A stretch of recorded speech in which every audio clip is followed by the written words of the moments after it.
Hello, crafty friends. This is Anya General with Ink, Paper, Scissors. I hope you've had a wonderful week and it's so great to have you here.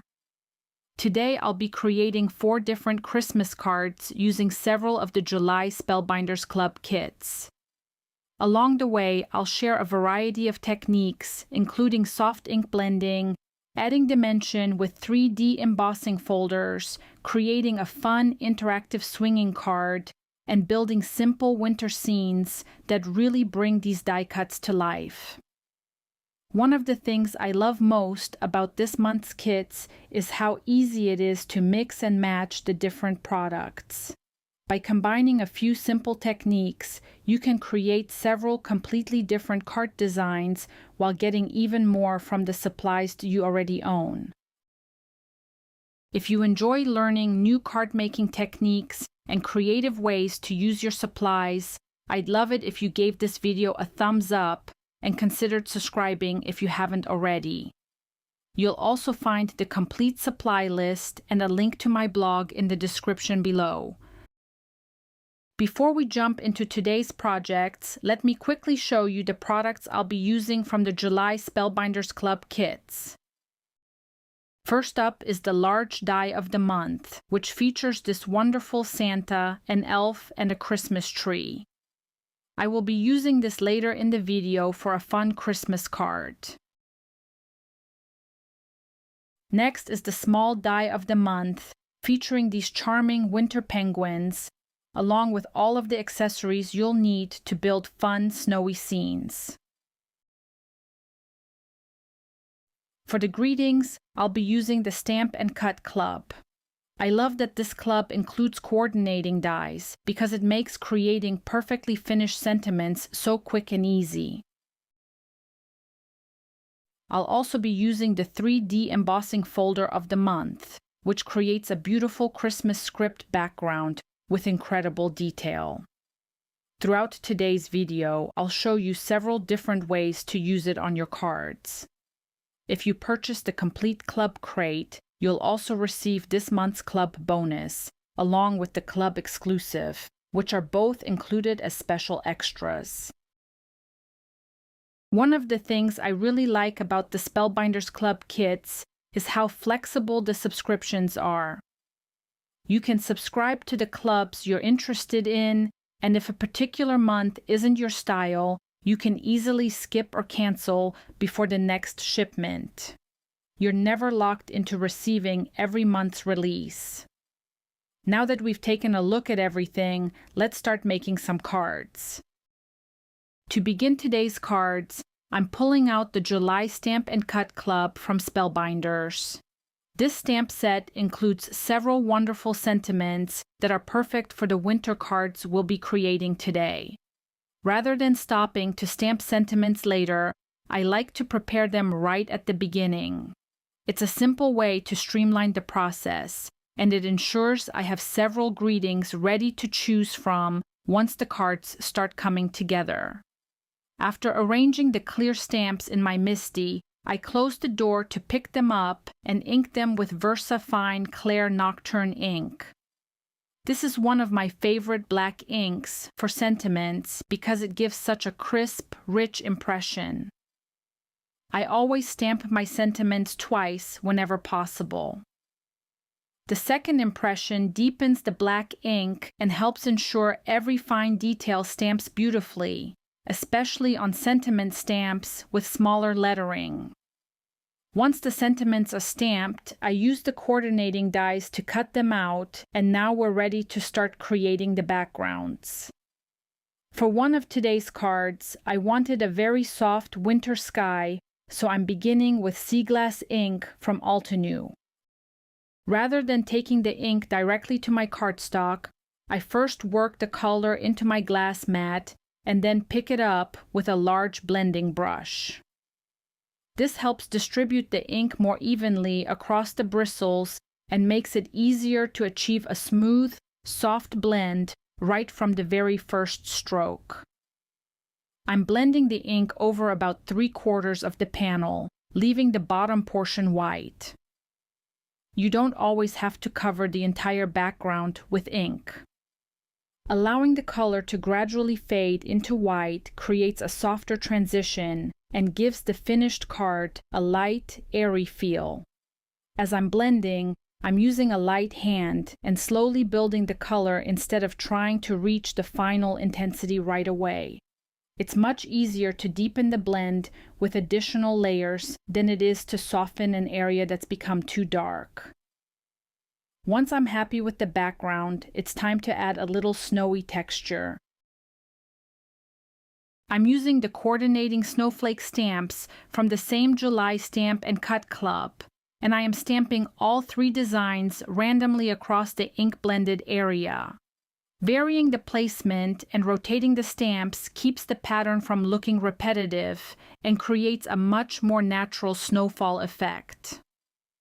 I also like leaving a little breathing room between the snowflakes. Not every area needs to be filled. Those open spaces help the design feel lighter and allow the soft ink blending to remain an important part of the background. With the snowflake background finished, I'm going to set it aside for our next card. Now it's time to create the background for the first card. I'm starting with a piece of light blue cardstock trimmed to 4 1/4 by 5 1/2 inches. Before embossing, I give the cardstock a light spritz of water off camera. Adding just a little moisture helps the paper take a deeper impression and can also help minimize cracking when using detailed 3D embossing folders. Next, I'm bringing in the July 3D Embossing Folder Club from Spellbinders. Once the cardstock is inside the folder, I run it through my Spellbinders Platinum 6 using the sandwich recommended for 3D embossing folders. One pass through the machine creates an amazing amount of detail and texture. I actually repeat this process and emboss a second background while everything is already out on my desk. We'll use that second panel a little later in the video. Now let's move on to our first card. This one is going to feature a fun swinging candy cane, but I also want the beautiful Christmas script from the embossing folder to remain visible. To help emphasize that script, I'm lightly rubbing tight blue ink over the raised areas of the embossed panel. Any blue ink would work beautifully for this technique. The ink catches the highest points of the embossing, making the script stand out while adding a little extra contrast. Next, I bring in the Infinity Circle set from Hero Arts and choose the second smallest circle. I want the opening to be just the right size for the swinging mechanism, not too large and not too small. Once I'm happy with the placement, I run the circle through my die cutting machine. This step actually does much more than create the opening for the swinging mechanism. Because the die cutting process flattens the embossed panel, it removes the physical texture from the entire background. That's exactly what I want for an interactive card, because the candy cane can now swing freely without catching on the raised embossing. The reason I rubbed tight blue ink over the embossed panel before this step is because even though the texture is flattened, the inked Christmas script remains behind. So instead of having a raised pattern, I still have all of that beautiful script visible as a printed design on the background. It's one of my favorite tricks because it gives you the look of the embossed pattern while creating a perfectly smooth surface that's ideal for interactive cards. Now I can adhere the panel to an A2 card base, and now it's time to assemble the candy cane. I like to put all of the die cut layers together before attaching the focal point to the card. That way, I can make sure everything is perfectly aligned and only have one piece to work with during assembly. Next, I bring in a foam adhesive circle and place it inside the circular opening we created earlier. Using a foam circle that closely matches the size of the opening helps keep everything centered and creates the foundation for the interactive element. With the foam circle in place, I can adhere the candy cane over the opening. Now it's time to assemble the bow. Besides finishing off the candy cane, the bow also hides the foam circle underneath, giving the interactive mechanism a much cleaner and more polished appearance. With the interactive element complete, I can begin building the rest of the scene. I start arranging the remaining die-cut elements around the candy cane, moving the pieces around until I'm happy with the composition before adhering everything in place. This is one of those steps that I never like to rush. Taking an extra minute to audition the pieces almost always results in a more balanced card, and it lets me make small adjustments before anything is permanently glued down.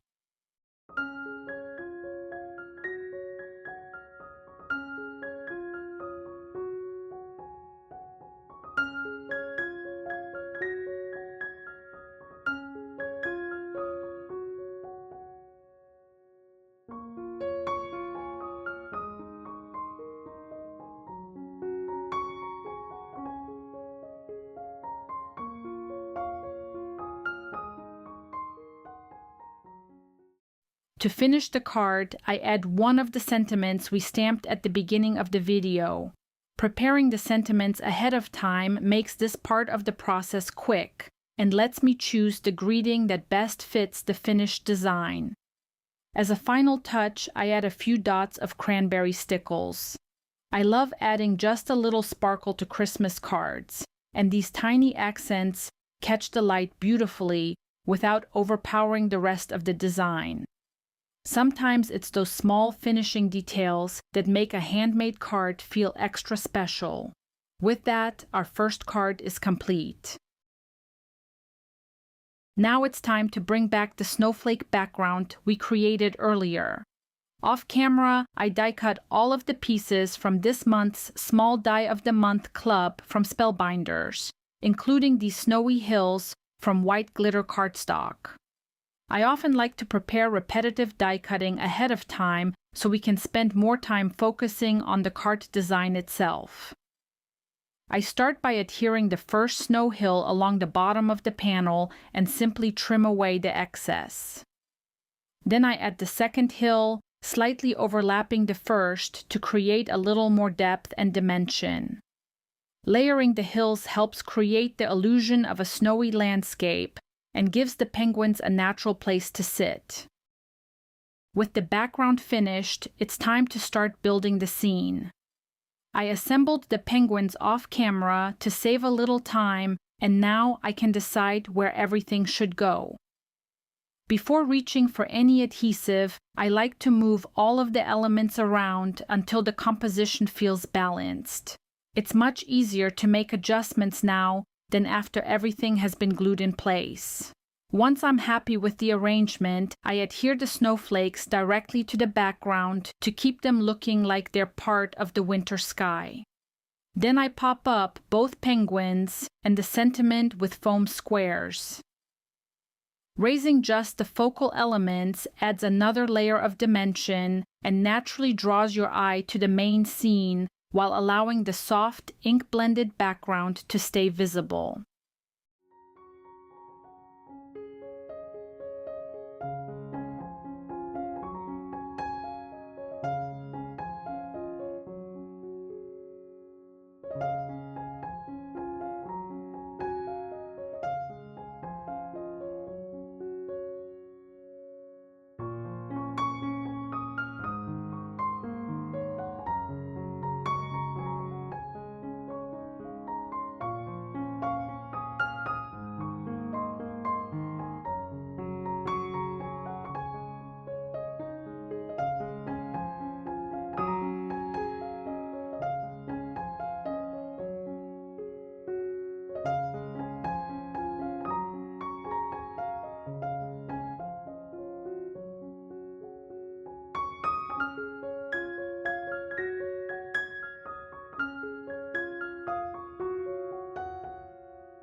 And just like that, our second card is complete.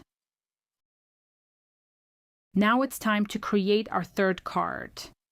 I'm starting by adding a little evergreen ink around the edges of the Christmas tree die cuts. Even this small amount of ink blending adds extra depth and helps define each layer once they're stacked together.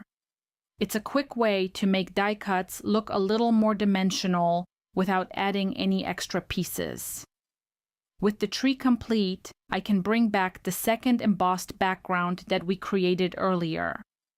This time, I'm using Cloud White ink from Altenew and gently rubbing it over the raised Christmas script. The white ink catches only the highest points of the embossing, highlighting all of that beautiful detail while creating a soft frosted look that's perfect for a winter or Christmas card.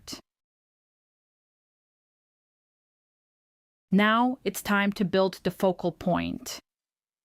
I add foam squares to the back of the Christmas tree before adhering it to the card front.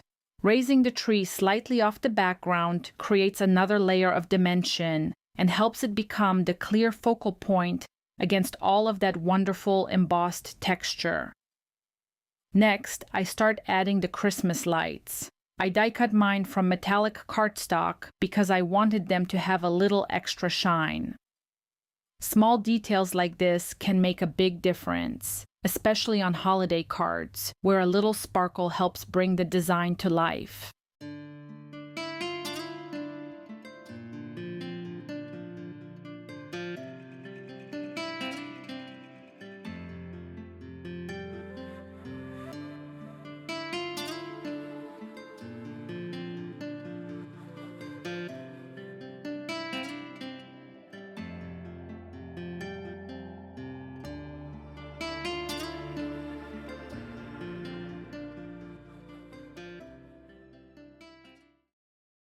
Once all of the lights are in place, I simply trim away any portions of the light strings that extend beyond the edge of the card panel.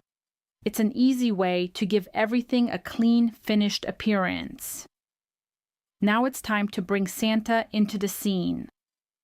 Before reaching for the glue, I take a moment to decide exactly where I want him.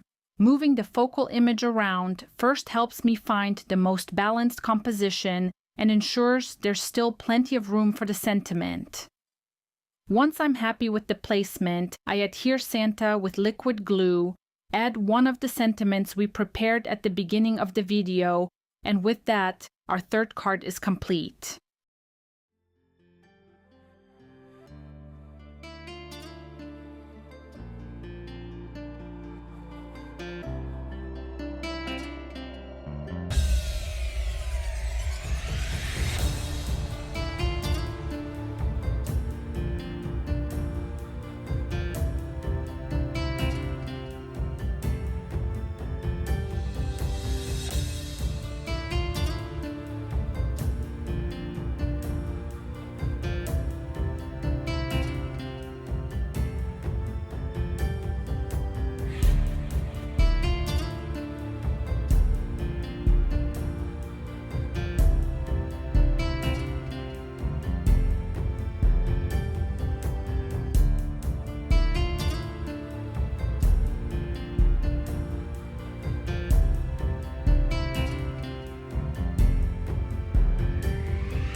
For our fourth and final card, I'm creating one more ink-blended background using a completely different color combination.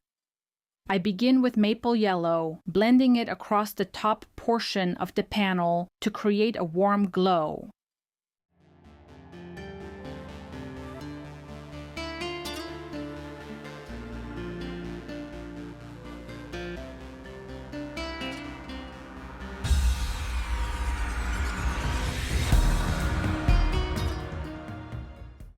Then I bring in sea glass, concentrating the color through the middle of the background and slowly building the intensity with several light layers.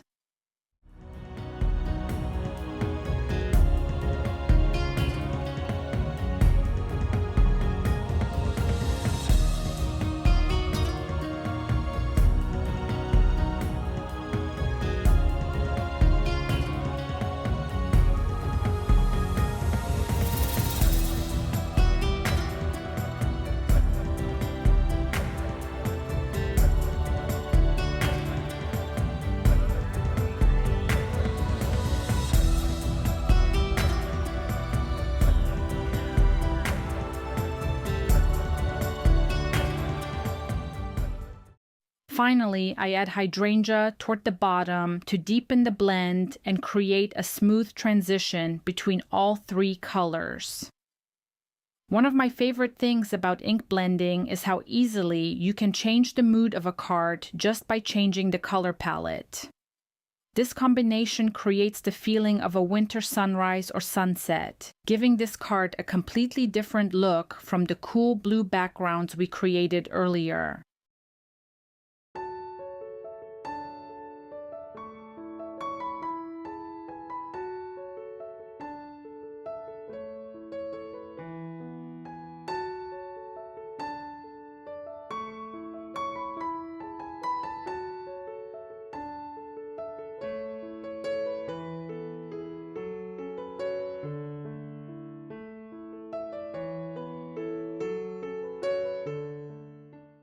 Once I'm happy with the blend, I place the panel into the embossing folder and run it through my die cutting machine. Embossing over an ink-blended background is one of my favorite ways to add texture because the design becomes part of the background instead of competing with the focal point. To make all of that beautiful detail stand out, I gently rub cloud white ink over the raised areas. The white ink catches only the highest points of the embossing, adding contrast while creating a soft frosted effect that's perfect for a winter scene. Now I can adhere the background to an A2 card base and begin assembling the card. Before reaching for any adhesive, I take a moment to decide which sentiment works best with this design. I always like to place my larger elements first so I can make sure everything feels balanced before anything is permanently attached. Next, I adhere the snowy hills, creating a simple landscape for the scene.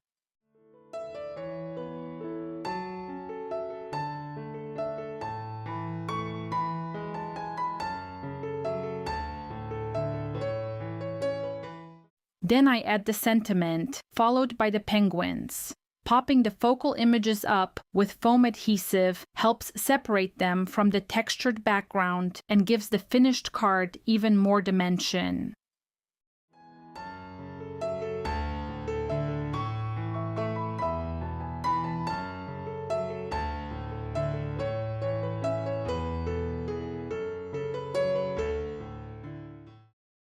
And with those final pieces in place, our fourth card is complete. Even though all 4 cards use products from this month's Spellbinders Club kits, each one has its own unique personality thanks to a few simple changes in color, texture, and composition. And that's a look at all 4 finished cards. I hope today's video inspires you to mix and match your supplies and try a few different techniques to create multiple card designs from the same products. Sometimes a simple change in color, texture, or layout is all it takes to create a completely different look. I'd love to hear from you. Which of today's 4 cards was your favorite? Let me know in the comments below.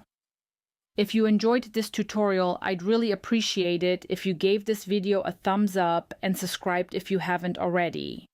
Don't forget to check the description below for the complete supply list and a link to my blog, where you'll find close-up photos of all 4 cards. Thank you so much for spending your time with me today. Until next time, happy crafting!